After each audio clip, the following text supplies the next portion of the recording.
Sometimes people get into marriage without a full understanding of what marriage is about. You see some people that get into marriage for reasons that are not related at all to why someone should get married. Some people just want not company, but they just want someone to come and serve them. They are just, this happens especially with men. They are just looking for someone to come and be an exalted house help, an exalted maid to them. They will cook, clean, look after the kids, look after their parents, serve everyone.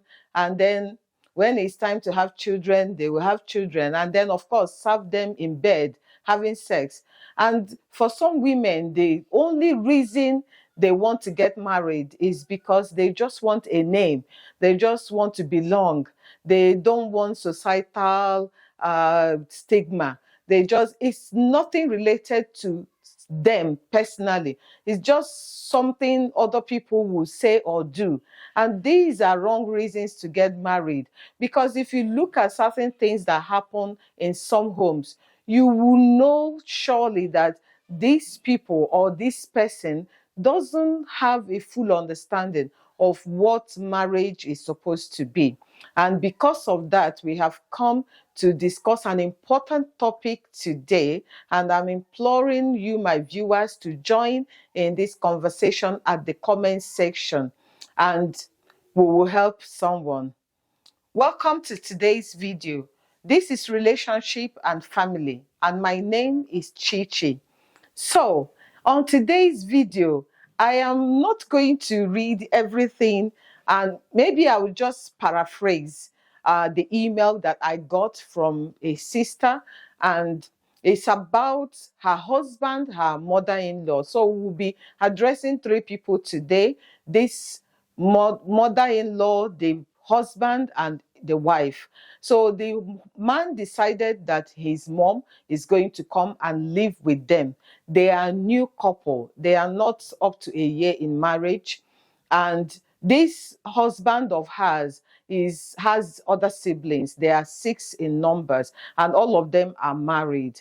And she doesn't see the reason why her mother-in-law had to come and live with them. And so when the husband brought the topic, she tried to give the husband reasons why she is not comfortable for her to come and live. We are talking about residency. We are not talking about a visit. Of course, there isn't anything wrong with visiting. We are talking about the mother-in-law coming to live permanently with them, leaving her home in the village.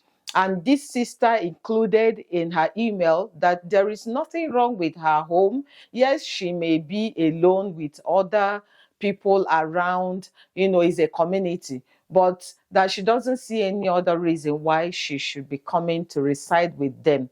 And so she gave other details that I am not going to share now, because they are not going to help in you understanding what advice and tips that you could give her. So now that I have, given a little bit of insight as to what we are discussing today, I want to know from you, my viewers, what are your thoughts on this topic? I'm sure that a lot of you are married, and some of you have mother-in-laws, father-in-laws, brother and sister-in-laws, like family of your husband or your wife if you're a man. This is family, and from where I come from, it is taken serious. Everybody is responsible for everybody, and it has its good and its bad, but that's not the topic for today. What we are discussing today is trying to find a tip or an advice for this, our sister. For her to write an email means that she is not comfortable with the arrangement. Of course, she said that she didn't like it, and her husband is not understanding. So now, what do you think? If this comes to your desk, what are you going to do? If you come into the shoe of this sister, if it is your reality at this moment, how do you want to handle it? First of all, what will be your first reaction if your husband brings mom to come to your house with her load without prior information, without notice? Yes, the discussion went through, but you had forgotten about it. You thought maybe he agreed, and suddenly you open the door and it is, kind of relocation. And what will you do? What's your first reaction going to be? And when you have finished with that reaction or the drama, how are you going to handle it? What will be your line of actions? That's the question I'm throwing out there for anyone to send in comments, because it's going to help this sister. As you know, I don't know it all. It hasn't happened to me. I'm just going to give my own tips based on what's happening to other people, and also based on what God would want as a Christian. What would God expect that we do if we are in that situation? I'll be addressing the wife, the husband, and also the mother-in-law. I'm going to address the man first because he is in the center of this whole thing. And actually, he is the one that created this scenario. One thing I believe that could make a man to take this kind of step is not having an understanding or full understanding of what the institution of marriage is supposed to be. If you understand what God made when he brought the institution of marriage, and also if you are following the script of the one that had created marriage, so if you're using the manual of the inventor or the manufacturer of marriage, you will understand that God didn't plan it for you to be in a marriage and make other people the center of your attraction, or make other people kind of become first in your life. That at the moment you got married, it is your choice to get married. If you wanted to remain single, no one is going to beat you. But the moment you decided that you want to be coupled, there are certain things you should believe in. If you go out and don't come back, now it will not be okay anymore. If you wake up and just do as you like, at the moment you should know that you can't do that anymore, that another individual is now going to be affected by the decisions and the things that you do. Therefore, because they are going to be affected one way or the other, and a lot of times, hugely, they need to be consulted. You need to have a kind of conversation. I know that you are the head of the family and that you will be leading the way, but you don't do things just as it pleases you, because of course it's not everything that you think out that is going to be correct. And your wife is there to support you as a support system. You should take advantage of that resource that God has given to you as an addition, so that your life will become better. Again, it is right that you treat your woman, your wife, in the same manner that you would want. It is true that men, are crazy about respect, but women also require that in a different way. You don't bring a wife in less than a year, you're already breaking her security. So if you think that it doesn't concern you, that you are not, it's your mom, yeah, but she still need intimacy with you. She require privacy. She's not going to be all that comfortable with someone around. And it doesn't matter who it is. It's not because it's your mom. It's not because it's your family. It's just because it is someone. Even if it is her sibling or her twin, she is still going to be requiring a level of privacy and intimacy with you. To bond is for your own good as a couple. Would you not want that if you really understand it in that way? I'm sure that you would. If you understand it, you would take things, like do things differently. So you need to go back to the drawing board and start thinking of what works. What you are doing is dividing your home, and you are the one you and your wife will be the ones that will bear the consequences. Your mom will, at that point, if it gets so difficult or hot, or you get to a point where you are no more in talking terms, guess what? Your mom may pack her things and go to her own home, and you will be the one suffering. And I'm sure that you don't want that. Marriage is not made for you to bring other people as third parties to now infringe the right of your wife, or in the case of a woman, your husband. They come first, they are priority. Their feelings and what they think about any given matter that concerns the both of you is important and should be slept on. Yes, that's what the little I will say to the man. There are a lot of things I would like to say to him, but I'm going to stop here. I want to address Mama. I know that it may be that you are lonely, yes, and you have the right to be needing company. For the fact that your children, there are 6 of them married in their own homes, I think that if you want, even if you want to now leave the village completely, by the time you go round your children, I'm sure that the year would have passed. And it is something that you should explore if you are in need of company. Another thing that you should also do is to ask for a help. You can ask your children, or even any of them, anyone that is capable of it can send you a help, pay for the person or take care of the person, so that you will have someone to be talking with in the house, especially if it is a house that is fenced around and there is no other people except people come in and go out. So you should be needing a help. And if this particular of your child you are in his house is capable of it, you will know. And now that you live with them, you should know their financial capacity. If you put your ears and your eyes on the ground, you will know if they can afford it in case you ask for it and it's not forthcoming, so that you don't have resentment.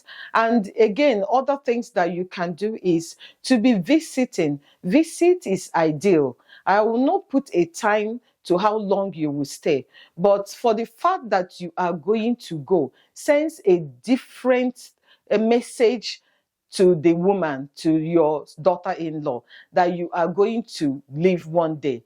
Even if you are not treating her right, she may decide to wait, hang on, exercise patience, because you are going to leave. So there are difference between visit and residing. You should try to be visiting, maybe very often. That won't hurt.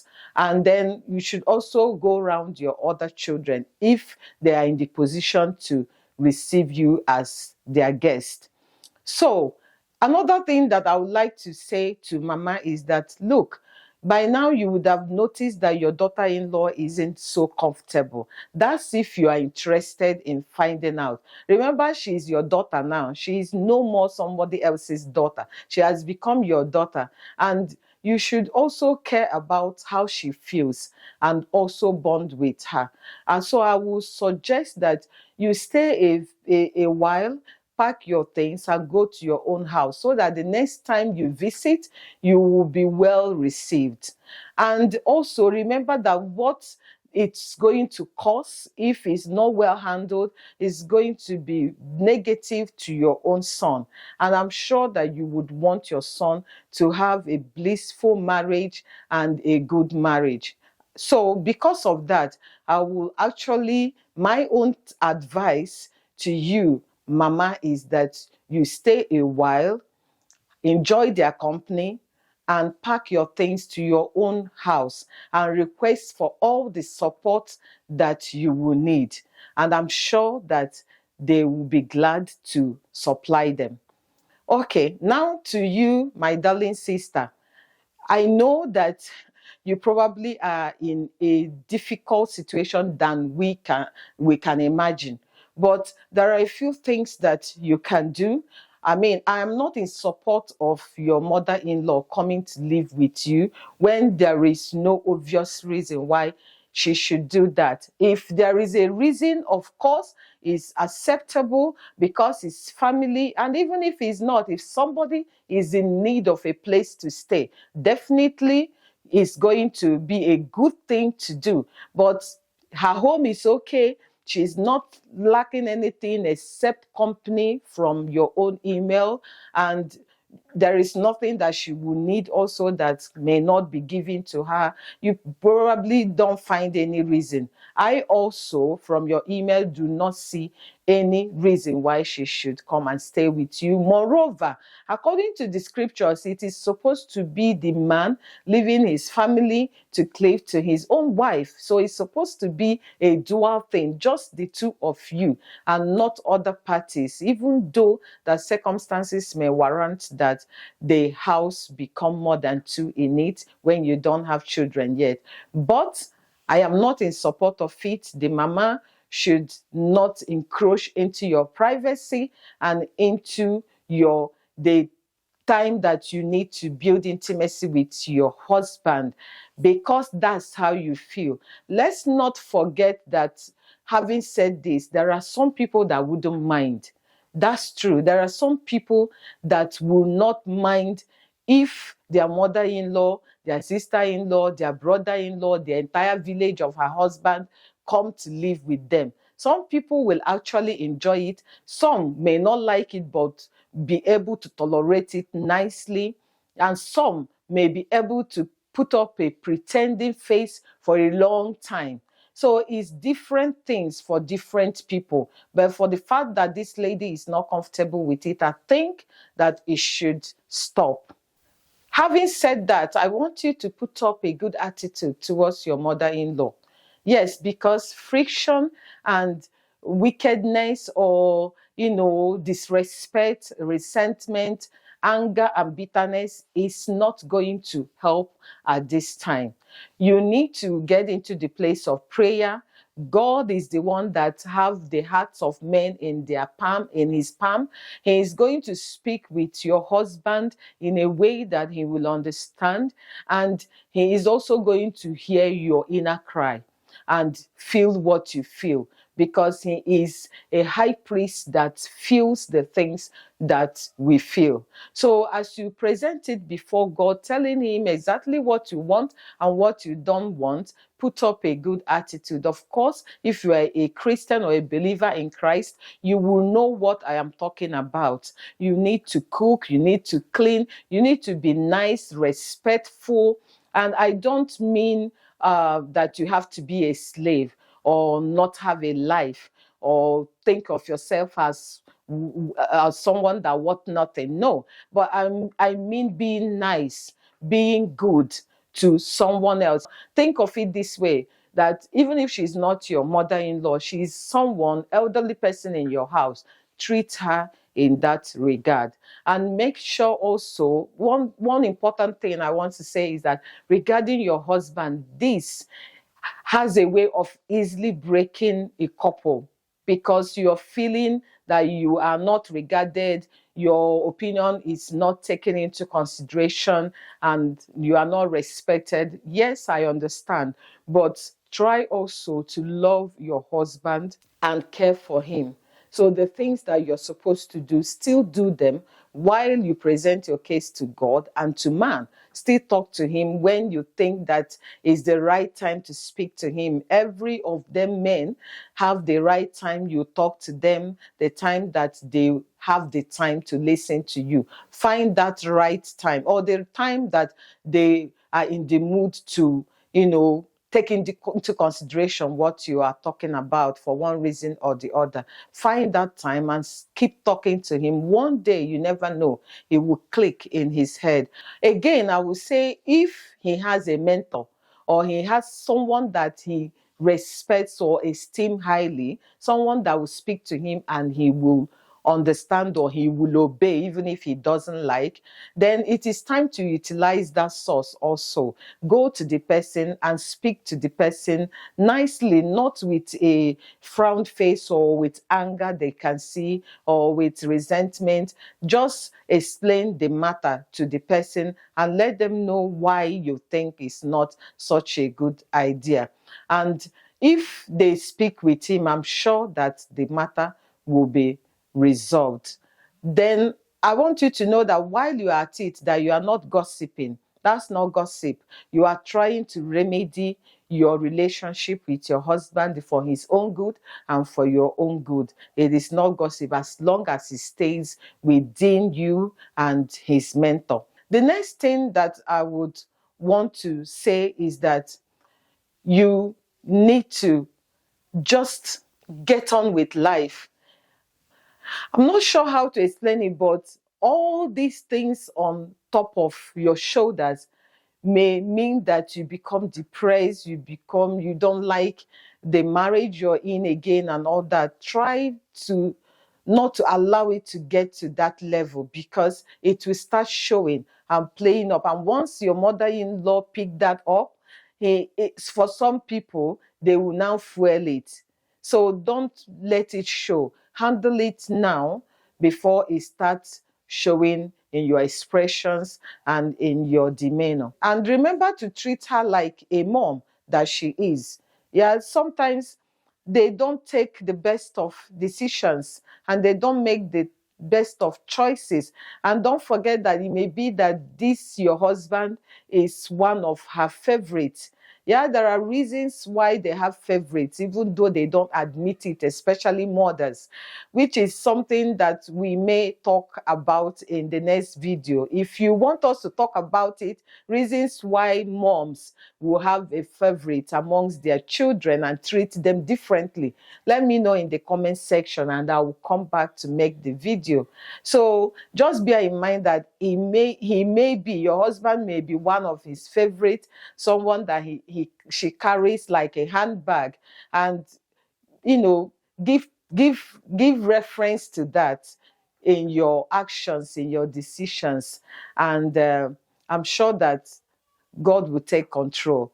And please, for my viewers, go to the comment section and share your thoughts and your ideas. If you're married and you have been in that position, or you have seen someone that went through something like that, let us hear it at the comment section. We will learn one or two things, and our sister will take a couple of tips on how to go about handling this situation so that it doesn't affect her marriage negatively. And with that, I'm going to say a very big thank you today for watching. If you are yet to subscribe to our channel, please do subscribe. If you have been watching and have not subscribed, please subscribe. It doesn't cost you money to subscribe, and it's going to help us. And also hit the notification bell so that you don't have to remember to watch our videos. They will pop up so that you will be able to make time to watch them, and share it with those that you think might benefit from it. Remember that as one person is experiencing something, there are loads of other people out there that are going through the same thing. It is not just you. Therefore, it's important that we share with friends and family. You may be saving a life, like I will always say. And with that, I will say thank you so much, my subscribers, and those that are going to subscribe today. Thank you very much. All of you that are constantly watching our videos, I want to say a big thank you to all of you. We love you. And I'll see you in the next video. Bye-bye.